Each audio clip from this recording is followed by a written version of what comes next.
Kanchipuram వకుడా silks నాణ్యత మా ప్రాధాన్యత. మదీనాగూడ, మియాపూర్, హైదరాబాద్ లో త్వరలో శుభారంభం.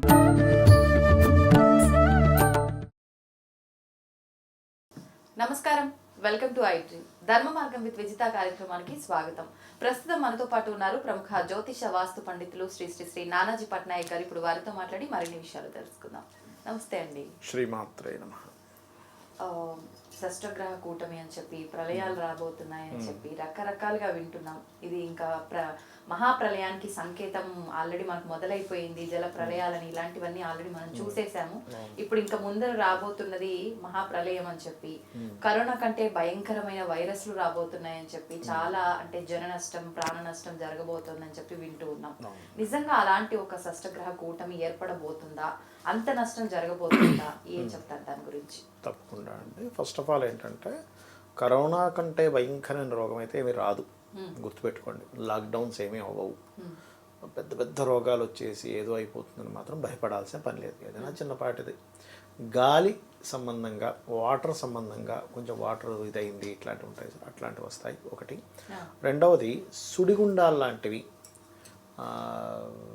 ఇట్లాంటివి వస్తుంటాయి, లేదా సముద్రాల్లో సుడిగుండాలు వాటర్ రిలేటెడ్ బేస్ మీద. ఎందుకు అంటే వాయుతత్వ రాశులు, జలతత్వ రాశుల్లో కుజుడు సంచరిస్తున్నాడు. అంటే వాయుతత్వ రాశిలో ఉన్నాడు ప్రజెంట్, జలతత్వ రాశిలోకి వెళ్తాడు. అందువల్ల ఈ వాయుతత్వ రాశుల్లో ఉన్నంత కాలము గడిచిన 1 month నుంచి కూడా మీకు ఎయిర్లో కొంత మార్పులు వస్తాయి. అదేవిధంగా నెక్స్ట్ అంతా కూడా జలతత్వ రాశుల్లోకి షష్టగ్రహ కూటం వస్తూ శని రాహువులు అక్కడ కలిసి ఉండి కొంచెం గ్రహాలన్నీ ఒకవైపు వస్తున్నందుకు కొంచెం ఈ జలాల్లో అంటే సముద్రాల్లోనో నదుల్లోనో ఒక రకమైనటువంటి వాతావరణ మార్పు, ఒక సుడిగుండాల్లాగా ఒక గాలిలో లేచి తిరుగుతున్నట్టు ఉంటుంటాయి. అది ఎక్కువ విదేశాల్లో వస్తుంటాయి, ఇక్కడ కాదు, మళ్ళీ బయట దేశాల్లో అట్లాంటివి రావడం జరుగుతూ ఉంటుంది. అలాగే ఇక్కడ మరొక విషయం ఏంటంటే, మంచి ఎండాకాలం ఇది మనకి. మంచి ఎండాకాలంలో బోల్డంత వర్షం పడిపోద్ది. ఇదేమిటి ఇంత ఎండాకాలం వర్షం పడ్డం ఏంటి అనిపిస్తుంది. అది జరుగుతుంది, గుర్తుపెట్టుకోండి. ఈ విషయం మన దగ్గర జరుగుతుంది. అంటే ఎండాకాలం వర్షాలు పడ్డం ఏమిటి, సుడిగుండాలు రావడం ఏంటి, అల్పపీడనాలు ఏంటి అనిపిస్తుంది. వస్తాయి భారీ వర్షాలు ఉంటాయి. ఎందుకు అంటే దానికి సూత్రం ఏమిటి, ఏదో ఊరికే చెప్పడం కాకుండా, కుజుడు కర్కాటక రాశిలో ఉంటూ దానికి కోణస్థానంలో శని రాహువులు ఉన్నారు. షష్టగ్రహ కూటమి ఏర్పడింది, అది కూడా జలరాశుల్లో. అందుకని జల సంబంధంగా ఉంటాయి అన్ని ప్రళయాలు కావచ్చు. ప్రళయం అంటే ఏదో పెద్ద మునిగిపోద్దని కాదు, కొంచెం భారీగానే ఉంటుంది. ఎందుకంటే ఈ 4 గ్రహాలు, 5 గ్రహాలు, 6 గ్రహాలు కలవడం చాలామంది ఏదో కొన్ని 100 సంవత్సరాలకు ఒకసారి వస్తుంది అంటారు. అట్లా ఏముండదు. 2-3 సంవత్సరాల కోసం 4-5 గ్రహాలు కలుస్తూనే ఉంటాయి.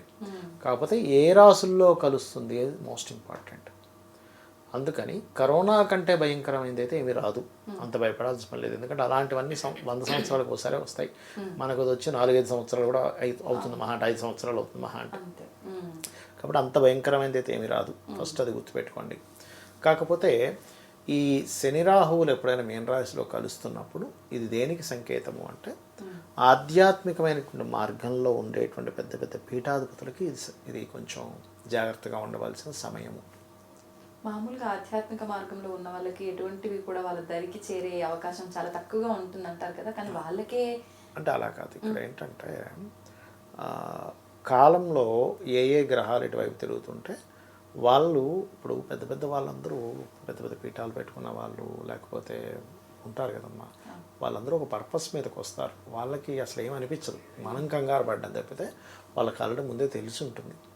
అంటే ఎట్లా, నా పర్పస్ ఏమిటి, భూమి మీదకి ఎందుకు వచ్చాను, మళ్ళీ ఈ శరీరం అనే ఈ చొక్కాని ఇక్కడ వదిలేసి మళ్ళీ ఇంకో పర్పస్ మీద ఇంకో జన్మెత్తడం, ఇంకో దగ్గరికి వెళ్ళడం వల్ల ఇది ఉంటుంది. మనం కంగారు పడతాం అంతే. అయ్యో ఏమిటి వీళ్ళకి తెలియదా, ఇలా అయిపోతే వాళ్ళని కాపాడుకోవట్లేదా, ఇవన్నీ. ఇప్పుడు ఆదిశంకరాచార్యులు వారు ఉన్నారు, 32 years. ఆయన యాక్చువల్గా భూమి మీదకి వచ్చినప్పుడు 8 years అనుకొని వచ్చారు. కానీ అది పెరుగుతూ వచ్చింది. 8 కాస్త 16 అయింది, 16 కాస్త ఇంకో 8 సంవత్సరాలు, ఇంకో 8, అలాగా 3 8 4 32 సంవత్సరాలు ఆయన భూమి తిరగవలసి వచ్చింది. యాక్చువల్గా వచ్చింది 8 years కోసం వచ్చారు ఆయన. 3 సంవత్సరాల కల్లా వేదం మొత్తం నేర్చుకున్నారు ఆయన. మొత్తం వేదంలో అన్న ఎవ్రీథింగ్ వచ్చాయని 3 ఏళ్ళకే. అంటే ఇంకా సాక్షాత్ శంకరుడు ఎవరు నేర్చుకోగలుగుతారు చెప్పండి, మొత్తం వేదం 3 సంవత్సరాలు. మామూలుగా పెద్దవాళ్ళకి కొంచెం ఒక ఏజ్ వచ్చిన వాళ్ళకి 14-12 సంవత్సరాలు పడుతుంది. అది కూడా ఒక శాఖ నేర్చుకోవడానికి. మొత్తం ఎక్కడ నేర్చుకోగలరు? మామూలుగా ఎన్ని సంవత్సరాలు పడుతుంది సుమారు? మామూలుగా వీళ్ళంతా వేదం ఒక శాఖ ఒకటి కొన్ని ఒక్కొక్కరు ఒక్కొక్కటి తీసుకుంటారు. 12 years అట్లా సాధన చేస్తారు. అందులో మళ్ళీ ఘనాపాట్లు ఇట్లా ఉండే వాళ్ళు ఒక 18 years సాధన ఉంటుంది, 16 years ఉంటుంది. మరి అట్లా అంటే అప్పుడు 3 years చిన్న ఏజ్లో అంటే అది భగవత్ స్వరూపానికి అది సాధ్యం.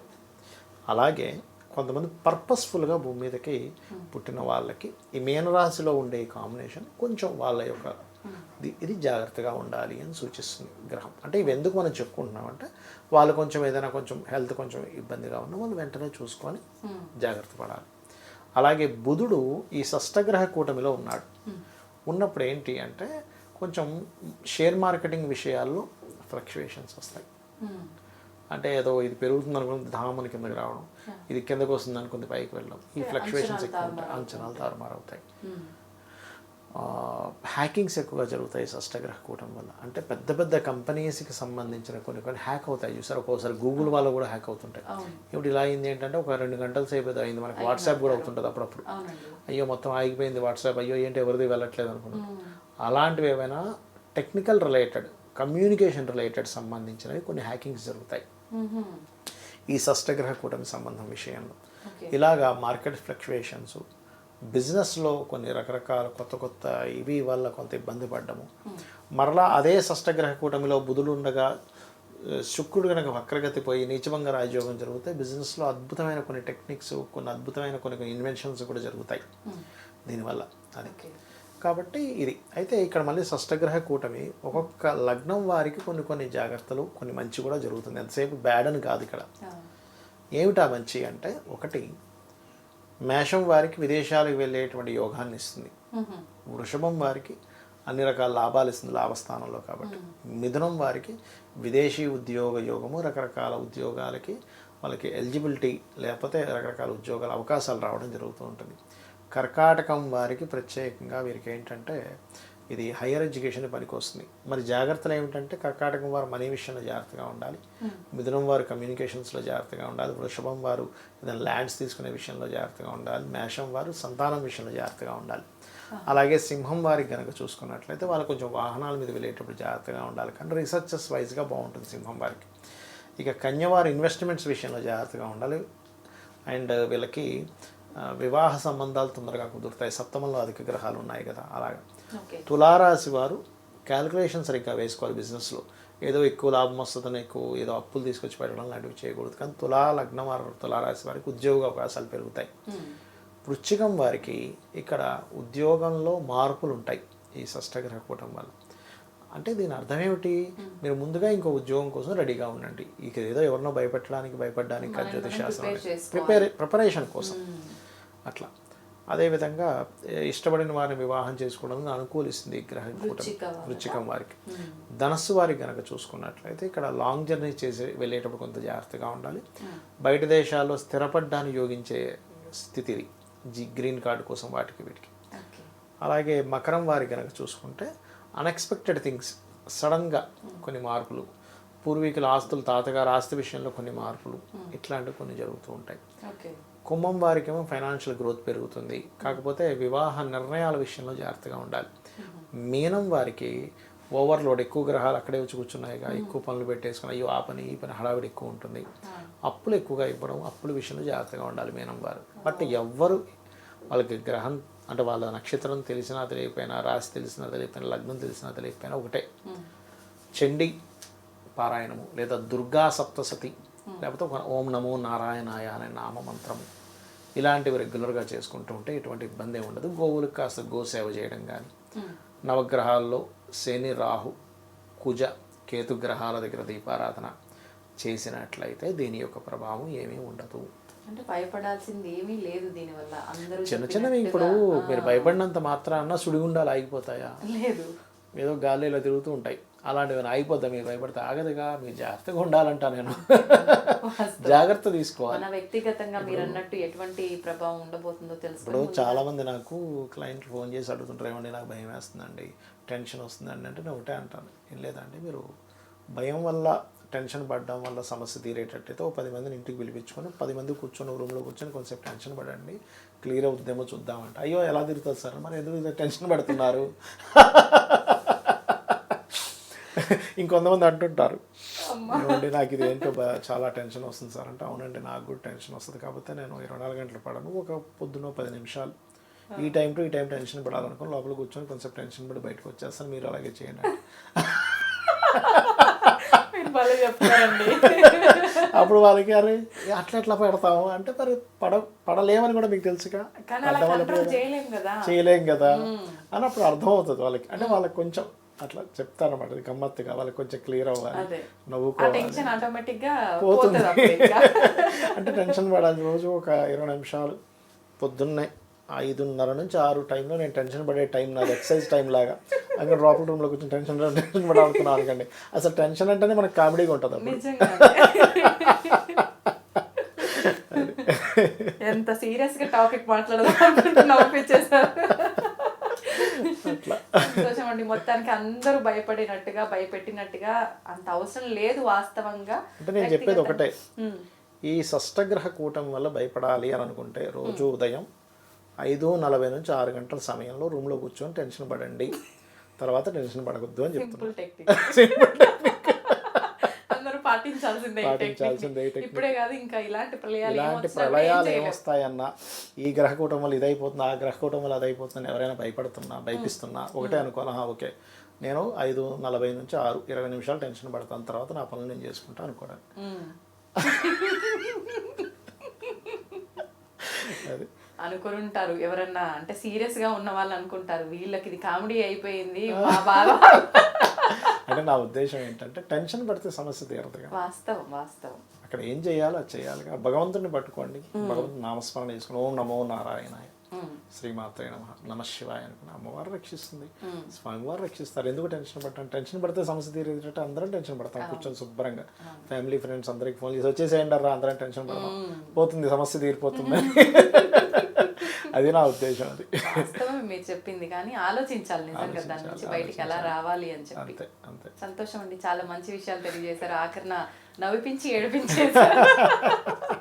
హోలీ పండగ రోజు ఆచరించాల్సిన విధి విధానాలు ఏంటి, అంటే అసలు నిజంగా ఆ రంగుల పండగ అనేది ఎందుకు జరుపుకుంటారు, దాని వెనకాల ఆంతర్యం ఏంటి, ఆ రోజు మనం నిజంగా ఎటువంటి విధి విధానాలు ఆచరిస్తే బాగుంటుందో తెలియజేయండి.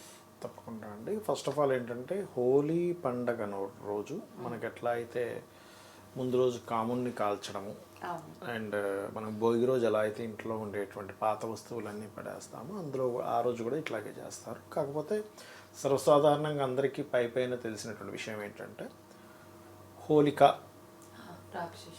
రాక్షసికి సంబంధించింది. అట్లా అదేవిధంగా రంగులు పులుముకోవడం, సంబరాలు జరుపుకుంటారు. కానీ హోలీ పండగ రోజు ఉన్నటువంటి గ్రహస్థితి మీరు కనుక గమనించినట్లయితే, పర్టికులర్గా డిజైర్ ఫుల్ఫిల్మెంట్ అయ్యేటువంటి గ్రహస్థితిలో ఉంటుంది రవిచంద్రులు ఇద్దరు కూడా. కర్మని తొలగించేటువంటి స్థితి, డిజైర్ ఫుల్ఫిల్మెంట్ అయ్యేటువంటి స్థితిలో ఉంటాయి రవిచంద్రులు ఇద్దరు కూడా. అంటే సరిగ్గా మీకు కుంభ మీన రాశులకి ఎండింగ్ డిగ్రీస్లో ఉంటాడు చంద్రుడు రవి. ఇక్కడేమో సింహానికి మరియు కన్యకి మధ్యలో ఉంటాడు దాదాపుగా, అంటే అప్పుడే మారడం ఇట్లాంటివి జరుగుతూ ఉంటాయి. అయితే ఎప్పుడైనా సరే సింహ సంబంధము కుంభ సంబంధము ఏంటంటే, మీరు అనుకున్నటువంటి ఏదైతే ఒక మంత్ర జపం చేస్తుంటారో, అది అమ్మవారి నామం కావచ్చు, ఏదైనా కావచ్చు, చేస్తారో దాని యొక్క సక్సెస్ అనేటువంటిది కంప్లీట్గా వచ్చేటువంటి ఆ గ్రహస్థితి అది.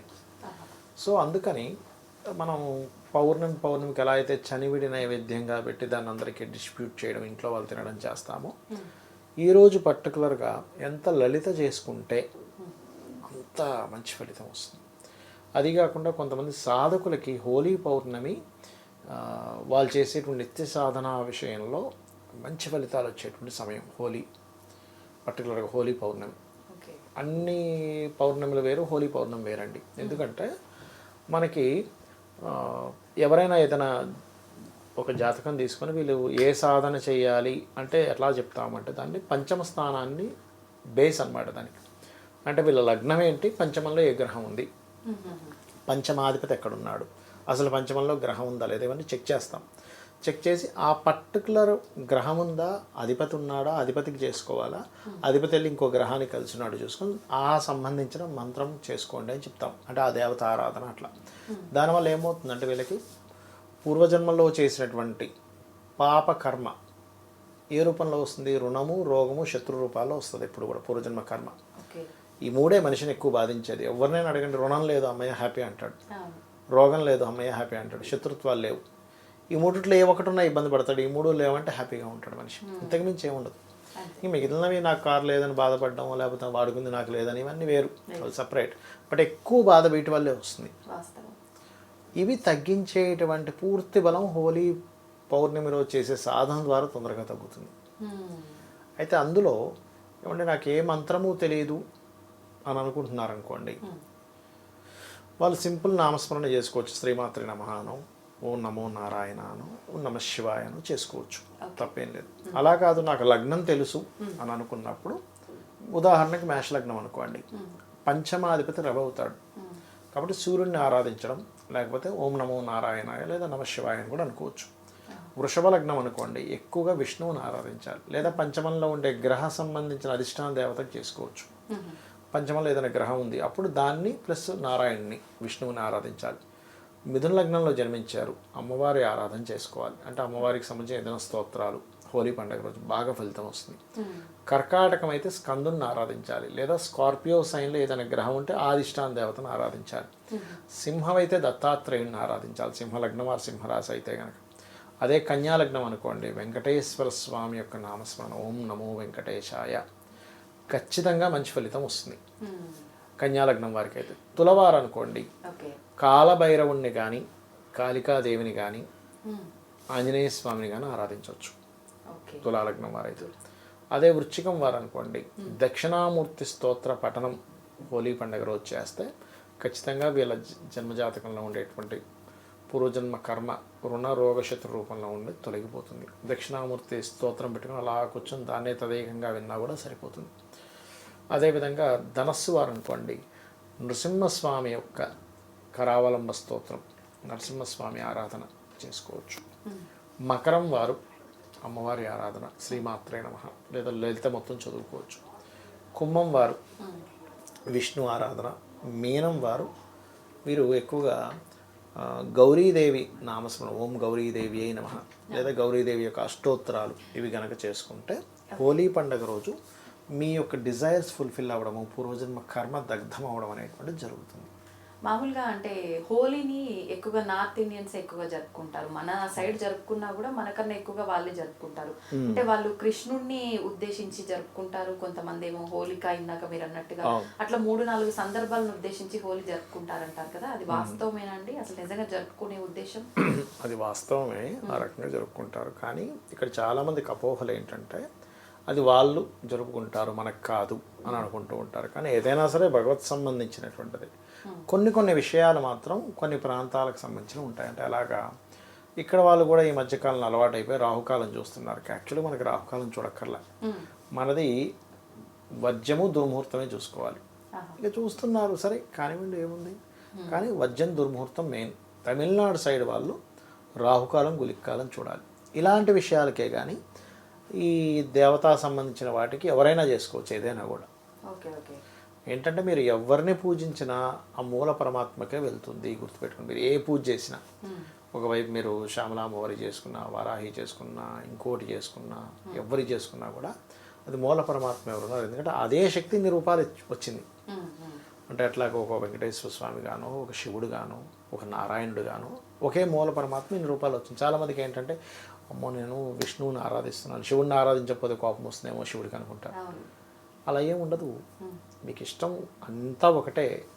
ఈ అంతా ఒకటే అనేటువంటి భావన తెలియకపోవడం వల్ల కొంతమంది వైష్ణవులు గాను, కొంతమంది శైవులు గాను, మా దేవుడు గొప్ప అంటే మా దేవుడు గొప్ప. అసలు శాస్త్రాల్లో అనేక పురాణాల్లో ఉన్నది ఏమిటంటే ఎవరైతే ఇలా భేదాన్ని చూస్తారో వారినే కాకుండా వాళ్ళ 7 తరాల వాళ్ళని కాళ్ళు పైకి తల కింద కట్టేసి కొడతారు. భేదం కనుక చూస్తే, శివుడు విష్ణువు భేదం కనుక చూస్తే, అది సాక్షాత్ శివుడు విష్ణువు చెప్పినటువంటి మాటలు, ఎవరో బయట వాళ్ళు చెప్పినవి కాదు, అనేక పురాణాల్లో. తెలియక అజ్ఞానంలో అంత మూల పరమాత్మ అక్కడే. అంటే పొజిషన్లో వేదానికి సంబంధించి, పురాణానికి సంబంధించి పురోహితులుగా ఉన్న వాళ్ళు, ఇలాంటి వాళ్ళే ఇంకా ఇలాంటివి ఎక్కువగా పాటిస్తారు కదా. వాళ్ళ అంటే చదువుతారు కదా. మరి అదే చెప్తున్నాను కదా. అది ఎట్లా అంటే ఒక స్టేజ్కి వెళ్ళిపోయేసరికి అదొక తెలియని ఒక దీంట్లోకి వెళ్ళిపోతారండి. అది ఉమ్, అది దాని నుంచి బయటపడడం మామూలు విషయం కాదు. అది అది చాలా డేంజర్ అది. ఎందుకంటే శాస్త్రాలు మనకేం చెప్తున్నాయి, మూల పరమాత్మ ఒకడు ఉన్నాడు, ఇవన్నీ అవతారాలు, ఉమ్, బ్రహ్మ విష్ణు రుద్రుడు, సృష్టి స్థితి లయ. అవును. కాబట్టి ఈ ఫార్మేట్లో ఉండాలి. ఉమ్, ఎవ్రీ సెకండ్ సృష్టి స్థితి లయలు జరుగుతూనే ఉంటాయి మన బాడీలో. చూడండి, సెల్స్ చనిపోతుంటే మళ్ళీ పుడుతూ ఉంటాయి, మళ్ళీ నడిపిస్తూ ఉంటాయి ఈ బాడీని, అంతే కదా. అవునండి. అలా నడిపిస్తున్నటువంటి దాంట్లో బ్రహ్మ ఇస్ క్రియేషన్. ఉమ్, ఆ క్రియేట్ అయింది నడవాలి కాబట్టి విష్ణువు, ఉమ్, అది నడుస్తున్నటువంటిది ఎక్కడో దగ్గర ఎండ్ అవ్వాలి కాబట్టి రుద్ర. ఈ మూడో ఉండకుండా ఎట్లా ఉంటుంది? అవును. కాబట్టి మూడు ఒకటే అనే విషయం మనం అర్థం చేసుకోవాలి. ఉమ్, ఇక్కడ నుంచి నేను బయలుదేరేటప్పుడు నేను కాదా, స్టార్ట్ అయ్యాను ఈజ్ బ్రహ్మ, ఆ, ఇక్కడ నుంచి జర్నీ చేసింది దట్ ఈజ్ విష్ణు, ఉమ్, పాయింట్కి చేరుకున్న దట్ ఈజ్ రుద్ర, ఎండ్ అయింది అక్కడ. అంతేగాని అది అట్లా ఎట్లా అంటే ఒకటే నేను ఒక్కటనే మూడు చేయలేదా నేను, ఉమ్, అది అర్థం కాక ఒకటే కొట్టేసుకోవడం, మేము గొప్ప అంటే మేము గొప్ప అనుకోవడం. మూర్ఖత్వం. అసలు ఎంత నవ్వుకుంటారు, పిచ్చోడు చూసినట్టు నవ్వుకుంటారు అక్కడి నుంచి పైనుంచి దేవతలు వీళ్ళు చేసే పిచ్చి పనులు చూసి నవ్వుకుంటారు కానీ గట్టిగానే వేస్తారు శిక్షలు మళ్ళీ. వేస్తారు, శిక్ష కూడా ఉంటుంది దానికి. ఈ ప్రభావం కూడా అంటే ఇది కూడా మనలో మనం చేసే ఒక కర్మే కదా, ఈ ప్రభావం కూడా మరుసటి ఖచ్చితంగా జన్మ పైన ఖచ్చితంగా చాలా పెద్ద. ఎందుకంటే ఇప్పుడు మీరు సరే ఓకే విష్ణు మన శైవులు అనుకుందాం, విష్ణు ఆరాధకుల్ని ఇంకో రకంగా చూసినట్టేగా. అప్పుడు ఏమవుతుంది, దేవతా దూషణ చేసినట్టు అవుతుంది. దేవతను దూషించడం కంటే కూడా దేవతను పూజించేవాడిని దూషిస్తున్నారంటే డైరెక్ట్గా దేవతను దూషించినట్టే. దూషించినట్టే. అదేవిధంగా వైష్ణవుడు ఉన్నాడు, ఒక శివభక్తుడిని దూషిస్తున్నాడు, అప్పుడు శివుని దూషించినట్టేగా. వాస్తవం. లేదా ఒక అమ్మవారి భక్తుడు ఉన్నాడు, వీళ్ళిద్దరిని దూషిస్తున్నాడు, లేదా వీళ్ళిద్దరు అమ్మవారి భక్తుడు, మీది కాదు నాది గొప్ప అని. ఎంత పెద్ద మూర్ఖత్వం, ఎంత పెద్ద పిచ్చి అంటే అది. ఆ పిచ్చి నుంచి బయటపడాలి ఫస్ట్, అంతా ఒకటే అనే విషయం తెలుసుకోవాలి. ఇలాంటి పిచ్చిలో నిజంగా. అమ్మో చాలా మంది ఉన్నారు అసలు, అవును. కదిలిస్తే చాలా ఎక్కడ మంది మీద ఉన్నారు. పడిపోతారో అనిపిస్తుంది, గయ్య గయ్యమని. ఏం పడిపోతారు. అది ఆ తత్వము అంతా ఒకటే అనేటువంటి భావన తెలియనంతసేపు అసలు స్పిరిచువాలిటీలో ఉన్నట్టే కాదు అసలు వాళ్ళు. అసలు స్పిరిచువాలిటీ అంటే అందరూ ఏమనుకుంటారంటే, ఇప్పుడు మనం చెప్పుకుంటున్నాం ఇదేదో ఈ పౌర్ణమి వచ్చిందనో అదనో వచ్చినప్పుడు పూజ చేసుకోవడం కాదండి. స్పిరిచువాలిటీ అంటే అంతటా నిండున్నటువంటి భగవంతుడిని చూడటం, అన్నిట్లో భగవంతుడు ఉన్నాడని అర్థం చేసుకోవడం, అంతటా అన్నిట్లో ఉన్నాడు, అందరిలో ఉన్నాడని చెప్పి వాళ్ళని గౌరవించడం స్పిరిచువాలిటీ అంటే. నీలో ఒక భగవంతుడు ఉన్నాడు కాబట్టి నేను గౌరవిస్తాను, నువ్వు భగవంతుడు, అహం బ్రహ్మాస్మి అంటారు కదా. అలా అందరిలో ఉన్నాడు, నాలో ఉన్నాడు, అంతటా ఉన్నాడు. అంతేగాని నేను చేసింది గొప్ప, నువ్వు చేసేది ఏమీ లేదు, అట్లాంటివన్నీ పిచ్చి మాటలు. వాస్తవం అండి మీరు చెప్పింది. నిజంగా ప్రతి ఒక్కరు ఇలాంటి పిచ్చితనంలోనే కొట్టుమిట్టాడుతూనే ఉన్నారు.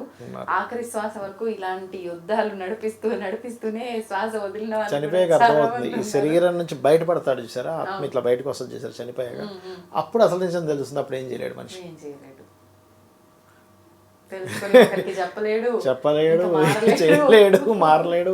అది గిలగిల అదేదో కుడితిలో పడ్డ ఎలక అంటారు సార్, అప్పుడు గిలగిల కొట్టుకుంటూ ఉంటాడు మనిషి. అరే నేను ఎన్ని రోజులు ఏందో అనుకున్నా అంతా ఒకటే, ఇప్పుడు అప్పుడు అర్థమవుద్ది. మళ్ళీ ఇంకో జన్మెత్తేసి మళ్ళీ అదే మాయలో పడిపోతాడు. అంతే. అంటే ఈ మానవ జన్మ అంటేనే మాయ, అన్ని మరిపించేస్తాడు భగవంతుడు. భగవంతుడు మరిపిస్తాడు అనే కంటే కూడా మనిషే అతని యొక్క పూర్వజన్మ వాసనల వల్ల అలా తయారవుతాడు. భగవంతుడికి అందరూ ఏమనుకుంటారంటే, భగవంతుడు నాకు కష్టాలు ఇచ్చాడు, భగవంతుడు నాకు ఇక్కడ అనుగ్రహించాడు అంటారు. ఒకటే, ఆయనకి బోల్డంత పని ఉంటుందండి. మనకు కష్టాలు ఇవ్వడమే ఆయన పని కాదు. మన ఆలోచనల వల్ల, మనం చేసే కర్మల వల్ల, మనం పూర్వజన్మలో చేసుకున్న కర్మల వల్ల వస్తుంది. ఇప్పుడు మీకు ఈ దేశానికి ఒక సీఎం ఉంటాడు, ఈ దేశానికి ఒక పిఎం ఉంటారు, ఒక ప్రెసిడెంట్ ఉంటారు, లేకపోతే ఈ రాష్ట్రానికి ఒక సీఎం ఉంటారు. సీఎం పని కట్టుకొని మిమ్మల్ని ఏమైనా ఇబ్బంది పెడతాడా? మీరేదో సరిగ్గా జాబ్ చేయకపోవడం వల్ల ఇంకో దళవల్ల అవుతుంది. అలా కాదండి, మొత్తం దీనికి మొత్తం ఫలానా వాళ్ళండి, ఆయనే మనకి ఇప్పుడు ఇబ్బంది ఇస్తున్నారు అంటే ఎట్లా, ఎంత సిల్లీగా ఉంటుంది. అలాగే ఉండదు. ఎందుకు ఉంటుందండి, సీఎంకి బోల్డ్ పనులు, మిమ్మల్ని కారణం చేయాల్సిన అవసరం ఉంటుంది సీఎంకి. అలాగే పరమాత్మకి ఆయన పోషించడం, రక్షించడం ఆయన పనులు. మీ కర్మల చేత మీరు ఇబ్బంది పడుతూ పరమాత్మ మీద వేస్తుంటారు తీసుకెళ్ళి నిందని. మనం చేసే మంచి పనులు, ఆధ్యాత్మిక వాటి వల్ల మళ్ళీ మనం తగ్గించుకొని ముందుకెళ్ళే ఇంకోటి ఏంటంటే, ఈ దీంట్లో చాలా మందికి వచ్చే డౌట్ ఏంటంటే, అయ్యో నేను ఇన్ని పూజలు చేస్తాను, నాకు ఎందుకు కష్టం వచ్చింది. ఈ కష్టం ఇప్పుడు నువ్వు పూజలు చేయకపోవడం వల్ల, చేయడం వల్ల వచ్చింది కాదు. ఒక 10-20 జన్మలు, 100 జన్మలు ఉంటాయి. ఇక్కడ నువ్వు ఈ కర్మ అనుభవించాలంటే అక్కడ నుంచి వచ్చింది ఏదో అక్కడ ఉంటుంది. అది పరమాత్మకు తెలిసి ఇలా హై విజన్లో చూస్తుంటాడు, ఓకే ఈ కర్మ అనుభవించాలి. అంటే యాక్చువల్గా ప్రతి కర్మ ఒక సైకిల్లా నడుస్తుంది. దాన్ని మనం అర్థం చేసుకోవడం. ఇప్పుడు నాకు కడుపు నొప్పి వచ్చింది అనుకో ఉదాహరణకి, నాకు కడుపు నొప్పి రావడం నాకు చెడ్డ, కానీ ఒక డాక్టర్కి అది మంచిది, ఒక మెడికల్ షాప్ వాడికి అది మంచిది, ఒక అంబులెన్స్కి అది మంచిది, అంతే కదా. ఒక మలేరియా దోమ మనం అనుకున్నాం, మలేరియా దోమ కుట్టినందుకు హాస్పిటల్స్ నడుస్తున్నాయి. అలా అని మలేరియా దోమను పెంచమని నేను చెప్పట్లే. మనకి మన పాయింట్ ఆఫ్ వ్యూలో అది బ్యాడ్ అనుకుంటాము, కానీ ఇంకొక పాయింట్ ఆఫ్ వ్యూలో మంచిది. ఒక పిల్లవాడు చదవట్లేదు, అయ్యో వీడు చదవట్లేదు, 1 టీచర్లు ట్యూషన్లో జాయిన్ చేస్తాం. ట్యూషన్ చెప్పే వాళ్ళకి అది ఇస్తుందిగా. ఒక టైర్ పంచర్ అయింది, పంచర్ వేసుకునే వాడికి అది ఉపాధి కలిగిస్తుందిగా. ఒక సైకిల్ నడవడానికి అనేకమైనవి జరుగుతుంటాయి. మనం ఎంతసేపు ఎప్పుడు మంచిగా జరగాలి, ఒక్క చిన్న నాకు టైర్ పంచర్ అవ్వకూడదు, నాకు కడుపు నొప్పి రాకూడదు, తలనొప్పి రాకూడదు, జ్వరం రాకూడదు అనుకోవడం తప్పు అంటా నేను. అన్నిట్లో పరమాత్మను చూసుకుంటూ వెళ్ళిపోవడమే సైకిల్ నడుస్తుంది అనుకోని. చాలా మంచి మాట. అంటే మంచి వెనకాలే చెడు, చెడు వెనకాలే మంచి, అన్ని కనెక్ట్ అయి ఉంటుంది అండి. మనకి చెడు కానీ డాక్టర్కి అది చెడు కాదుగా. ప్రతిదీ ఒక ఎరుకతో ఉంటే ఇలాంటివన్నీ కూడా అర్థం చేసుకోవచ్చు. ఇప్పుడు డాక్టర్ గారిని ఒక ఆయన మంచి ఆశీర్వదించాడు, నువ్వు బాగా వర్ధిల్లాలన్నప్పుడు ఎలా వర్ధిస్తాడు డాక్టర్ గారు? ఎవరికో హెల్త్ చూస్తేనేగా. అంతే అంతేగా మరి. ఒకటి ఆరోగ్యం పాడైతేనే ఆయన వర్ధిల్లుతాడు మరి. మరి అలా అంటే ఆయన కర్మ ఉంది అక్కడ, ఆరోగ్యం పాడే కర్మ ఉంది, డాక్టర్ని కనెక్ట్ అయ్యాడు. సంతోషం అండి, చాలా మంచి విషయాలు తెలియజేశారు. మనం ఎక్కడో మొదలుపెట్టి ఎక్కడికో వచ్చేసాము, కానీ చాలా బాగుంది టాపిక్ అంతా కూడా. నమస్తే అండి. శ్రీమాత్రే నమః.